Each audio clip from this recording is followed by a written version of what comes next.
All right, guys. So my wife's van vibrates when we're braking, and I knew it might be the rotors, but I just had these rotors turned. This is what I'm doing to check the rotors here at my house. So this is a dial indicator. This is not an expensive tool at Harbor Freight. I have a nice one on a Harbor Freight stand, but you can get this whole setup for probably less than 50 bucks now with inflation. I don't know what it's at, but I know they were pretty cheap before. You just got to go easy on this thing. So I set this up, and my setup is a little wonky, so it's like not zeroing perfect, but I'm just gonna turn the rotor. Wish I could do this. I'm too weak. All right.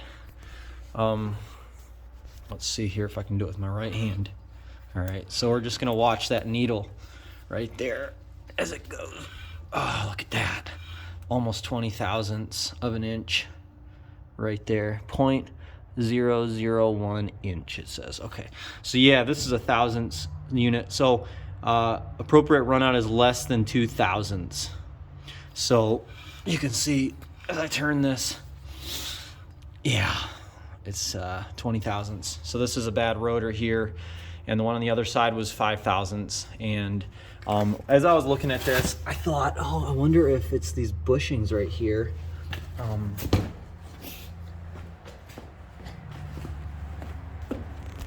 So yeah, so I had the pry bar on this bushing, and I was like, I wonder if it's these bushings. Look how much they move, you know? But the rotor is always your number one question when you're talking about vibration, especially vibration during braking, okay?